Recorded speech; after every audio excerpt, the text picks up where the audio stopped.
नमस्कार। शाहरुख खान की फिल्म चक दे इंडिया में डायलॉग है ना 70 मिनट। ये 70 मिनट अगर तुम लोगों ने अपनी जिंदगी की बेस्ट हॉकी खेल ली ना तो तुम्हारा खुदा भी तुम्हें वर्ल्ड कप जीतने से रोक नहीं पाएगा। हाँ, ये 70 मिनट 70 मिनट 70 नहीं या 17 मिनट ने खेल खल्लास करके रख दिया सुम्बुल तौकीर खान का। ये जो 9 मिनट वाली नॉमिनेशन टास्क थी, इसमें कैसे टाइम का झुलझाल होता है, कैसे बिग बॉस यहाँ पर चीजों को मैनिपुलेट कर देता है। ये प्रियंका और ये अर्चना जो कि टास्क को इतना ज्यादा कैजुअली ले रहे थे, ये लोग तो काउंट भी नहीं कर रहे थे, मन से बैठे मन से उठ करके आ गए।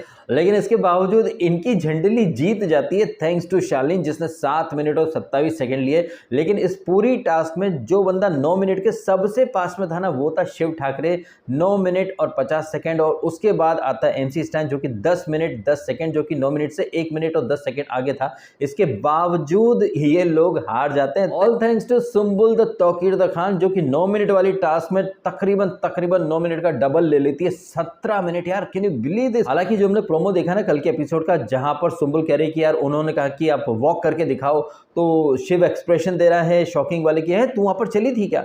और ये सुम्बुल बोल रही कि हमें काउंट कर रही थी। सुम्बुल एक्चुअली में झल्ली है और मेकर्स जानते थे कि सुम्बुल को कोई टास्क वगैरह वो सीरियस होती है नहीं। उसे वो ब्लू कलर मेरा फेवरेट है, फॉर्मल मत पहना करो, इस टाइप के पहना करो, ऑफ शोल्डर फ्रॉक टाइप के। वो ऐसी मतलब जज्बात में बह गई कि बही ही चली गई। दिल का दरिया ऐसा बहा कि बहा ही चला गया। और 17 मिनट के बाद रुका वो दरिया। कभी वो बात कर रही है, कभी वो वॉक कर रही है। और सबसे बड़ा डिस्ट्रैक्शन था ये जो सोशल मीडिया के ट्वीट्स का, ये जहां पर शिव के लिए विजयी भव शिव ठाकरे ये ट्वीट दिखाए जाते हैं, निम्रत के लिए, स्टैन के लिए, अर्चना के लिए, सुम्बुल के लिए। तो ये ट्वीट देख करके, और हाँ शालीन के लिए, तो ये जो सोशल मीडिया का रिएक्शन, ये अपने आप में एक बहुत बड़ा वाला डिस्ट्रैक्शन था। इसके बावजूद शिव अगर 9 मिनट 50 सेकेंड, या फिर शालीन मनोट 7 मिनट 27 सेकेंड, या एमसी स्टैन 10 मिनट 10 सेकेंड, मतलब ये लोग इतने ज़्यादा डिस्ट्रैक्ट नहीं हुए। लेकिन लड़कियां बाप रे बाप, कहने को वुमेन एम्पावरमेंट, कहने को टीना दत्ता बोलती है कि मैं तो इसको प्रियंका को इक्का बोलूंगी बिकॉज ये टास्क को इजीली क्रैक कर लेती है, इसका ऑब्जर्वेशन बहुत अच्छा है। कुछ भी 9 मिनट की टास्क थी, इसने प्रियंका ने लिए 12 मिनट, अर्चना ने लिए 14 मिनट, और पापा की परी सुम्बुल द तौकीर खान 17 मिनट। अब ये जो टास्क हुई जहां पर 3 लड़के बेहतरीन तरीके से परफॉर्मेंस दे गए, 3 लड़कियां एकदम कैजुअली, मतलब जैसे कुबेर का खजाना हो घर में, अरे अपने को फर्क नहीं पड़ता, जाओ जाओ 9 मिनट की जगह मैं 12 मिनट लूंगी। मतलब ये टास्क जहां पर कोई फिजिकल ताकत बल इसका कोई प्रदर्शन नहीं करना था, यहाँ दिमाग भी नहीं लगाना था, आपको सिर्फ गिननी थी 9 मिनट तक। अरे भैया, इससे पहले कि हम फ्लो में भूल जाएं और आप वीडियो देखने में भूल जाएं, प्लीज़ लाइक बटन दबा दीजिएगा और चैनल को सब्सक्राइब भी कीजिएगा। तो what are you waiting for? Like button दबा दो भाई साहब और चैनल को सब्सक्राइब भी कर लो। चलो वीडियो में आगे बढ़ते हैं। लेकिन अफसोस की बात है कि खुद को स्ट्रांग बोलने वाली, खुद को टास्क क्वीन बोलने वाली लड़कियां कितनी बुरी तरह से इस टास्क में पस्त हुई हैं। ये एक करारा थप्पड़ है टीना दत्ता जैसी लड़कियों के ऊपर, जो अक्सर कहते रहते हैं कि प्रियंका को टास्क समझ आती है, प्रियंका खुद को मास्टरमाइंड मानती फिरती। ये प्रियंका जो खुद को मास्टरमाइंड बोलती फिरती है, ये कहती कि वो शिव को गेम सिखाएगी। अरे तुम घंटा गेम सिखाओगे शिव को? तुम ये टास्क तो ढंग से कर नहीं पाए। और बड़ी बेशर्मी से बिग बॉस के सामने बोलती है, बिग बॉस मैंने तो गिना ही नहीं, मेरा दिल जब कहा मैं शुरू हो गई, मेरे दिल जब करे तो मैं उठ के आ गई। और वो एक पापा की दूसरी परी, वो सूट करके पहनूंगी, ऐसे करके मैं ऐसे आऊंगी, ऐसे करके बैठ जाऊंगी करके पॉलिटिशियन। अरे भाई साहब, सीधी सी बात है कि बिग बॉस यहाँ अच्छे से जानते थे कि ये जो टास्क है इसमें सुम्बुल जो है वो गच्चा खा जाएगी, क्योंकि उसको टास्क पल्ले पड़ती है नहीं। और अपनी गलती मानने के बजाय ये तो एटीट्यूड शो करते रहते हैं। क्योंकि कल का जो हमने प्रोमो देखा, जहां पर प्राइज मनी बीच में वापस से आ रही है, उसके ऊपर एक टास्क होगी जहां पर शिव कह रहा है कि रिस्क नहीं लेते, तो ये सुम्बुल उठ करके चली जाती। मतलब टेंट्रम्स तो ये लोग ऐसे शो करते हैं जैसे इनके बगैर कोई टास्क हो नहीं पाएगी। और इस एपिसोड में जो दोगलापन आपको देखने को मिला है, निम्मो, मेरी फेवरेट निम्मो बहुत बड़े वाले कंफर्ट जोन में जा चुकी है, क्योंकि वो तो फ्री फंड में वो ले चुकी है टिकट टू फिनाले। इस एपिसोड के स्टार्ट में निम्रत आकर के सॉरी बोलती है इसको, अर्चना को। एक दिन पहले निम्रत को इसने अर्चना ने वो हलवा बना के दिया था, इसने खा लिया था, ठीक है। लेकिन इस एपिसोड के स्टार्ट में पहले तो निम्रत जाकर के सॉरी बोलती है अर्चना को, वो अर्चना जिसने क्या क्या नहीं सुनाया, क्या क्या नहीं सुनाया, इसके बावजूद निम्रत आकर के सॉरी बोलती है। अर्चना भी बोलती है कि हाँ मैंने भी तो खरी खोटी खूब सुनाई थी, मैं कौन सी पीछे रही थी, मैंने भी तो तेरे को खूब सुनाया, चल कोई बात नहीं, तू पकौड़ी खाएगी, ओ तेरी ककोरी कबाब खाते खाते आराम से फाइनल तक का सफर तय करेंगे, ओ छुरी आजा पकौड़ी खा ले। लेकिन निम्रत बोलती नहीं, वो नहीं खाएगी, क्योंकि ये सब कुछ खुले में हो रहा था, थोड़ा चौड़े में या फिर प्रियंका की नजरों से दूर होता तो शायद निम्रत खा लेती। लेकिन प्रियंका वहां पर अपना वर्कआउट कर रही थी ना, बिकॉज सलमान खान के साथ उसको मीटिंग पे जाना है, पिक्चर की डील वगैरह साइन करनी है, तो मैडम क्या खुद को फिट एंड फाट करने में लगी, सो दैट एकदम साइज 0 फिगर लेकर के वो मिलेंगी इस सलमान खान से। इसलिए मोहतरमा अपने वर्कआउट में और हाँ खुद को महान दिखाने के मोड में आ चुकी हैं। जब ये सदी की सबसे महान महिला अर्चना से कहती है, अर्चना प्लीज डांस मत कर यार, हम तो फाइनलिस्ट बन गए हैं लेकिन अभी उधर भी लोग हैं, अर्चना प्लीज यार मत कर ऐसा, अर्चना प्लीज उनके बारे में बात मत कर। जब ये अर्चना शेरो शायरी कर रही थी ना कि कब तक छुपोगे भीड़ की आड़ में, कभी तो आओगे बाहर, ऐसे करके कुछ,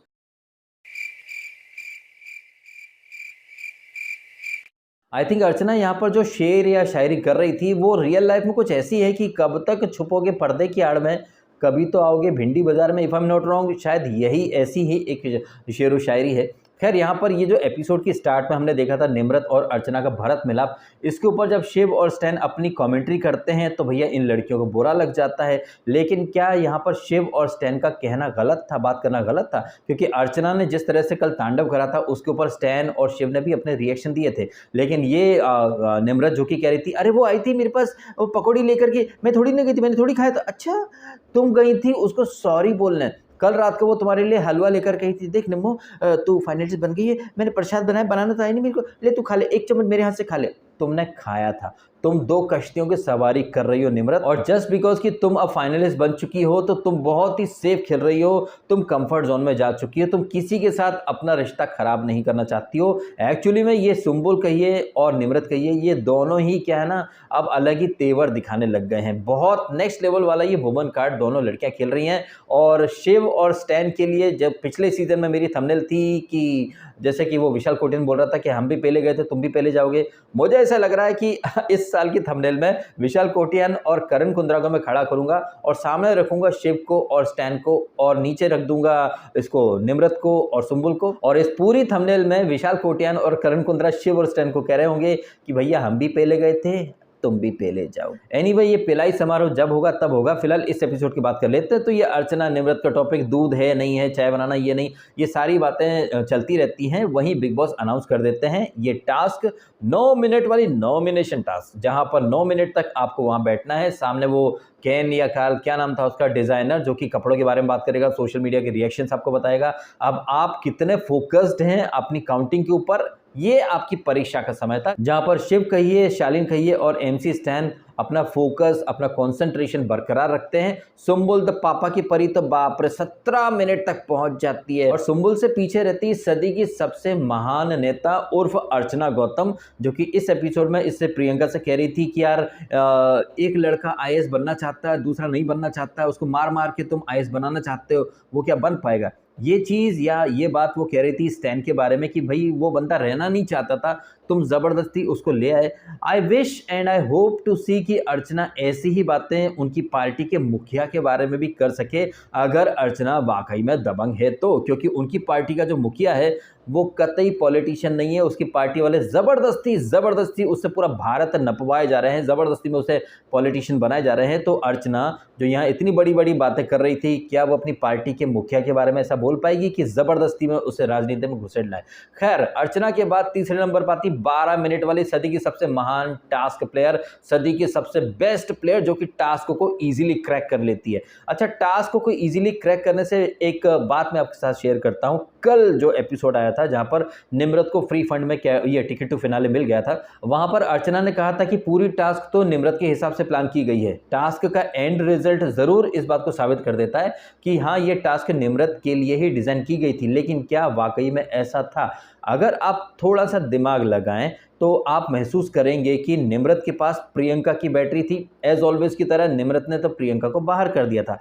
प्रियंका के पास थी सुम्बुल की बैटरी, और इसके क्या नाम इसका अर्चना के पास थी शिव की बैटरी। प्रियंका अगर पहले ही सुम्बुल की बैटरी उड़ा देती तो फिर कौन बचता लास्ट राउंड के लिए? शिव वर्सेस निम्रत।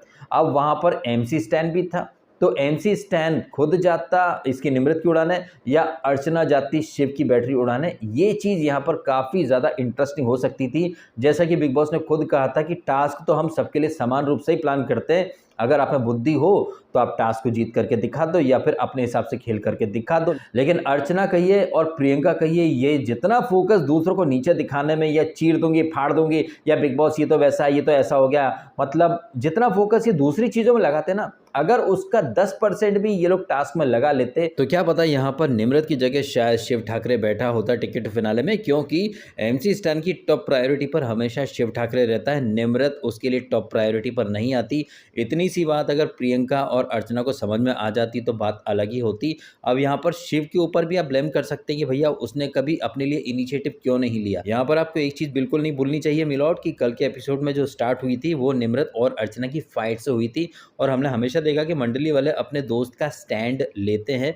तो यहाँ पर निम्रत का आप शातिराना गेम देखिए, वो कितनी चतुराई से शिव को और स्टैन को अर्चना से लड़वा देती है, लेकिन खुद अर्चना की सगी बन करके बैठी रहती है। आपको भूलना नहीं चाहिए कि जब शिव ठाकरे कैप्टन था और उसकी कैप्टनसी के टाइम पर अर्चना ने रात में थाली बजाई थी, तो ये सारी जो साजिशें थी वो निम्रत की ही वजह से हुई थी। निम्रत की ही वजह से इन लोगों ने रात में मस्ती मजाक करा, फिर उसके बाद वो थाली पीटा वगैरह सब कुछ हुआ, बवाल हुआ, फिर बिग बॉस ने शिव को हकाल दिया था कैप्टनसी से, आपको याद होगा। तो ऐसा कोई सगा नहीं है जिसे निम्मो ने ठगा नहीं है, वो अपने सहूलियत के और अपने फ़ायदे के हिसाब से शिव को और स्टैन को यूज़ कर रही है। इसने तो शिव को अर्चना प्रियंका से लड़वा दिया, और इस चक्कर में शिव और स्टैन अर्चना या प्रियंका से डील भी नहीं कर सकते थे, बात भी नहीं कर सकते थे। तो यही समझ जाइए कि इसने निम्रत ने कितना शातिराना गेम यहाँ पर खेला है। अर्चना और प्रियंका शिव से बातचीत करते ही नहीं है, और शिव और स्टैन अर्चना और प्रियंका से बात करेंगे नहीं, क्योंकि निम्रत का ऑलरेडी झगड़ा हो चुका था। इन सब में फ़ायदा किसका हो गया? मेरी फेवरेट निम्मो का। क्योंकि कहने को तो अर्चना प्रियंका हमेशा कह देते कि टास्क अनफेयर है, लेकिन कभी किसी ने यह दिमाग लगाया कि प्रियंका के गले में सुम्बुल की बैटरी क्यों दी थी और शिव की बैटरी अर्चना के गले में क्यों दी थी? यहाँ पर बिग बॉस इन लोगों से चाहता था कि टास्क को समझो कि बिग बॉस क्या करवाना चाहते हैं, क्योंकि स्टैन के गले में निम्रत की बैटरी और अर्चना के गले में शिव की बैटरी, और शिव और स्टैन हमेशा एक दूसरे को अपनी प्रायोरिटी पर रख करके चलते हैं। इतनी सी बात ना अर्चना के पल्ले पड़ी और ना ही प्रियंका के पल्ले पड़ी। तो क्या पता निम्रत को टिकट टू फिनाले मिलता ही नहीं, ये टिकट टू फिनाले शिव को मिल सकता था। लेकिन अफसोस की बात है कि अर्चना और प्रियंका इन दोनों ढक्कनों को टास्क पल्ले पड़ती है नहीं। उसके बाद टीना दत्ता जैसे लोग और अर्चना के फैंस और प्रियंका के फैंस इन्हें टास्क मास्टर बोलते फिरते हैं। यहाँ आज के एपिसोड में भी आपने देख लिया, इन दोनों ही लड़कियों का टास्क के प्रति कोई फोकस, कोई डिटर्मिनेशन, कोई कॉन्सेंट्रेशन कुछ भी नहीं था। या ये कहें, ये भी हो सकता है कि बाहर से जो कांच की जो विंडो वगैरह है वहाँ से किसी ने ठक ठक की हो, या फिर जो सामने लड़का बैठा था उसी ने हिंट दे दी हो, बिकॉज लास्ट में ये होता ही है। एंड जैसा कि मैंने आज दोपहर के वीडियो में कहा था कि हो सके ना तो टाइमर या काउंटर लेकर के बैठिएगा। आपको भी पता है, मुझे भी पता है कि एपिसोड बहुत ज़्यादा एडिटिंग से भरपूर होता है, लेकिन फिर भी आपको थोड़ा सा आइडिया तो मिल ही जाता कि कितनी ज़बरदस्त एडिटिंग होती है और कितना ज़बरदस्त झोलझाल होता है। अब ये अलग बात है कि सुम्बुल के टाइम पर तो सुम्बुल जैसे वहाँ बैठी थी ना, वहीं आपको भी देख करके लग गया होगा कि भैया नेक्स्ट लेवल का यहाँ पर सुम्बुल ने मतलब ब्लेंडर कर दिया है। बट फिर भी अपनी तसल्ली के लिए मैंने वहाँ पर टाइमर वगैरह चालू करके बैठा था। सुम्बुल का जितना वहाँ पर दिखाया गया एपिसोड में 7 मिनट और 22 सेकंड तक, अर्चना का 3 मिनट और 51 सेकंड तक दिखाया गया, वो लाइट चालू होने से उसके चिट्ठी डालने तक, और शालीन का वो लाइट चालू होने से वो चिट्ठी डालने तक दिखाया गया 4 मिनट और 01 सेकंड। लेकिन जब बिग बॉस ने फाइनल काउंट दिया तो अर्चना 14 मिनट कही है, MC Stan 10 minute 10 second, Shiv Thakare 9 minute 50 second, Priyanka Chahar Choudhary 12 minute और 34 सेकंड, और शालीन कही है 7 मिनट और 27 सेकंड, और ये पापा की सबसे लाडली परी 17 मिनट। भाई साहब, ओवरऑल मंडली का टाइम था 36 मिनट का और झंडली का टाइम था 34 मिनट का। लेकिन टास्क में 3 लोग गए थे और 9 या 27, ये 27 मिनट से जो बहुत आगे चला गया वो हार जाएगा, जो 27 मिनट के थोड़ा सा पास में रह गया। जैसे कि झंडली वो 34 मिनट पर आकर के अटक गए, यानी कि 27 से सिर्फ 7 मिनट ज़्यादा लिए। वहीं ये जो दो मंडली है थैंक्स टू सुम्बुल ये 27 मिनट से अगले 9 मिनट और ज़्यादा ले गए। अब ये बिग बॉस की जो फाइनल टाइमिंग थी या फाइनल जो डिसीजन था वो कितना ऑथेंटिक था, कितना सही था, कितना गलत हमें नहीं पता, लेकिन इस तरह की जो टास्क होती है ना, इसमें कंटेस्टेंट नहीं, इसमें बिग बॉस खेलता है, क्योंकि बिग बॉस को पता है कि वो ऑडियंस को पूरा क्लिप या पूरा सीन तो नहीं दिखाएगा। ऑडियंस को जितना बिग बॉस बता देगा ऑडियंस को उतना ही मानना पड़ेगा और कंटेस्टेंट को भी उतना ही मानना पड़ेगा। तो यहाँ पर बिग बॉस ने एक परफेक्ट जाल बिछा दिया था। बिग बॉस को पता था अगर वो सामान्य नॉमिनेशन प्रक्रिया करेंगे तो सारे मंडली एंड इंक्लूडिंग शालीन, ये अर्चना और प्रियंका को ही नॉमिनेट करेंगे। लेकिन अभी क्या है ना कि बिग बॉस ने प्लान बना लिया है कि सुम्बुल को बहुत आगे तक ड्रैग कर लाए हैं और सुम्बुल को हटाने के लिए, निकालने के लिए बिग बॉस बीते काफ़ी वीक से प्लानिंग कर रहा है। आई थिंक 2 वीक पहले इसने सलमान खान ने कहा था शिव से, यार तुम डांस करते रहे तो सुम्बुल के साथ, ये कौन सा एंटरटेनमेंट है। खुद बिग बॉस ने भी टॉन्ट मारा था कि शिव तुम्हारी गाड़ी में बर्डन जाता होता जा रहा है, ये सुम्बुल सोती रहती है फिर भी मतलब तुम इसे सेव करते चले जा रहे हो। तो बिग बॉस ने त्रस्त होकर के, क्योंकि बिग बॉस को पता था मंडली वाले सुम्बुल को नॉमिनेशन नहीं आने देंगे, इसलिए यहाँ पर बिग बॉस ने खुद मोर्चा संभाल लिया। और बिग बॉस को अच्छे से पता था कि करे कोई भी कैसा भी काम, लेकिन बिग बॉस को यहाँ सुम्बुल या सुम्बुल की टीम को नॉमिनेशन में डालना ही था। अब सुम्बुल की वजह से MC स्टैन और शिव इन दोनों के ही गुर्दे छिल गए। स्पेशली शिव काफ़ी नर्वस दिख रहा था, लेकिन जब ये टास्क खत्म हो जाती है तो शिव बार बार कहता है चल कोई बात नहीं यार, इट्स ओके, जो नसीब में होगा वो मिलेगा, जो नसीब में होगा वो मिलेगा। वहीं अर्चना अपना नाचती रहती है और वो शालीन को भी कहती है कि नाच ले शालीन। और ये शालीन जो कि एक दिन पहले शिव के बारे में बिचिंग कर रहा था, बातें कर रहा था, अब यहाँ पर कह रहा था अरे यार वो मेरे बुरे टाइम में मेरे लिए खड़े थे तो मैं नाचूंगा, अच्छा नहीं लगेगा। और सदी की सबसे महान महिला तो वही महानता के तेवर में यहाँ पर घूम रही थी। अब ये है इस एपिसोड का एक मोटा मोटा सा लब्बो लबाब। इसके अलावा इस एपिसोड में और कुछ खास चीज़ें हुई नहीं। और ये जो 9 मिनट वाली जो नॉमिनेशन टास्क थी, वहाँ पर कपड़े कौन क्या पहनेगा, मतलब बिग बॉस ने ऑलरेडी डिसाइड कर रखा है कि भैया यहाँ पर कौन कौन अगले वीक में जाएंगे, उनके लिए कपड़ों की तैयारी अभी से शुरू हो रखी है। अब क्या सुम्बुल इस वीक जाएगी या फिर सुम्बुल को भी ये लोग फाइनल वीक में लेकर के जाएंगे, वी डोंट नो, लेकिन जो भी होगा वो 2-4 दिन में पता चल ही जाएगा। तो यहाँ पर फाइनलिस्ट बने हैं, अभी पूरी तरह से ट्रॉफी जीती नहीं है इसने, अर्चना ने, लेकिन जो प्री मैच्योर सेलिब्रेशन होता है ना, ये अर्चना का हमने हमेशा देखा है। अब देखना इंटरेस्टिंग होगा कि जब ये ट्रॉफी किसी और को मिलेगी तब भी अर्चना ऐसे ही नाचेगी, कड्डी सी न चढ़ती, कटीर से न चलती। देखना चाहूंगा मैं अर्चना का वो डांस। और ये अर्चना जो कि टॉप 5 या फिर टॉप 4 से जब बाहर जाएगी तो क्या ऐसे नाचते नाचते जाएगी क्या, तुनुक तुनुक तुनुक तुनुक तुनुक। देखना इंटरेस्टिंग होगा कि दूसरों के फाइनलिस्ट ना बनने पर या दूसरों के नॉमिनेशन में आने पर ये अर्चना जो ऐसे डांस करती है, क्या वो खुद के बाहर जाने पर भी ऐसे ही डांस करेगी, ये देखना इंटरेस्टिंग होगा। और आप कमेंट करके बताइएगा, जिस तरह से निम्रत और सुम्बुल यहाँ पर गर्ल कार्ड खेल रहे हैं, अगर शिव और MC उठ करके चले जाते हैं तो यार ये डिसरिस्पेक्टफुल हो गया। वो अगर मस्ती मजाक करते तो भैया हमसे ऐसे बातें मत करो, काफ़ी रूड हो, ये हो वो हो। और निम्रत तो नेक्स्ट लेवल का गेम खेल रही है। इस अर्चना ने कितना इसको सुनाया और उसके बाद ये निम्रत ने यहाँ पर एंग्जाइटी थी, तेरे को पता है मैं 2 बार रोई हूँ, मतलब जहाँ फंस जाती हैं। मेरी फेवरेट निम्बो का डिप्रेशन कार्ड बाहर आ जाता है भाई साहब, मतलब डिप्रेशन कार्ड आ गया, एंग्जाइटी तो फिर जाने दो भाई, क्या बोले फिर, मतलब क्या फ़ायदा। अब अगर डिप्रेशन और एंग्जाइटी तो फिर आदमी बोलेगा भी क्या, फिर वो मेंटल हेल्थ के ऊपर बात आ जाती है और फिर बिग बॉस में मेंटल हेल्थ के ऊपर तो बोलना मना है। अच्छा, बोलना मना से एक बात याद आई मुझे, जिस तरह से वीकेंड का वार में सब बातें होती हैं, ये इन पॉइंट्स को कंटेस्टेंट हाईलाइट नहीं करते। जैसे कि इसी वीकेंड हमने देखा था फराह खान ने इसको बुली बोला था और इसे मोस्ट हेटेड कंटेस्टेंट बोला था। और हमने वीकेंड के एपिसोड के तुरंत बाद देखा था स्टैन की, अर्चना की, प्रियंका की और शिव की फाइट। तो यहाँ पर वीकेंड पर जो पॉइंट्स डिस्कस होते हैं ये अब तक कोई कंटेस्टेंट यूज़ करता है नहीं। कोई कंटेस्टेंट यूज़ करते हैं तो मेकर्स उन्हें टोक देते हैं कि भैया ऐसा मत करो, जबकि ये बातें तो घर के अंदर की ही है ना, ऐसा तो है नहीं कि ये बातें बाहर की हैं। लेकिन कितनी सफाई से बिग बॉस ने कुछ चीज़ें बैन कर रखी हैं कि भैया वीकेंड पर जो पॉइंट डिस्कस होते हैं वो आप हाईलाइट नहीं करोगे। उसके बाद ये रियलिटी शो है, मतलब कितने सारे डूज एंड डोंट्स हैं।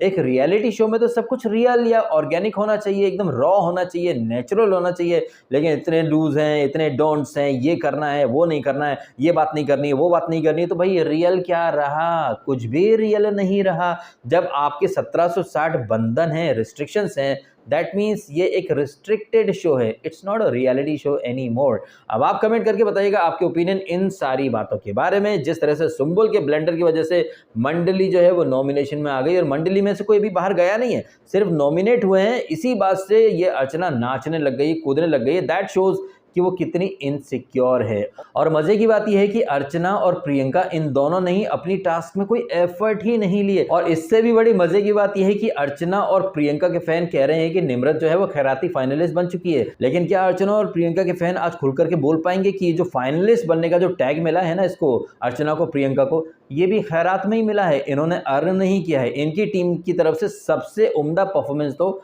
शालीन ने किया था और ये लोग तो मतलब ऑलमोस्ट अपनी टीम को हरा चुके थे। ये तो सुम्बुल अगर वहां पर थोड़ा ढंग का खेल लेती, 5 मिनट रुक जाती, मतलब 17 की जगह 12 मिनट पर आ जाती, तो ये तो मतलब आराम से जीत गई थी मंडली। तो सुम्बुल के ब्लंडर की वजह से अर्चना और प्रियंका फाइनलिस्ट बने हैं। ये बात कितने प्रियंका और अर्चना फैन स्वीकार करेंगे? कोई भी स्वीकार नहीं करेगा। दूसरे कंटेस्टेंट को आप खैराती फाइनलिस्ट बोल सकते हो, लेकिन अर्चना और प्रियंका तो बगैर कुछ करे ही फाइनलिस्ट बन गए भाई साहब। उनको खैराती फाइनलिस्ट कोई बोलेगा या नहीं बोलेगा? अवश्य नहीं बोलेंगे भाई साहब। वहां पर रूल बदल जाते हैं, चित भी उनकी, पट भी उनकी। ये वाला फंडा है, ये फिलोसफी है उन लोगों की। इन सारी बातों के बारे में जो भी आपके ओपिनियंस हैं कमेंट करके अवश्य बताइएगा। और हाँ, वीडियो अच्छा लगे तो लाइक कीजिए, धनाधन लाइक कीजिए, चैनल को सब्सक्राइब कीजिए, भर भर के सब्सक्राइब कीजिए। मिलते हैं आपसे अगले वीडियो में। आपने समय निकाला, वीडियो देखा, आपका बहुत बहुत धन्यवाद। Thank you so much.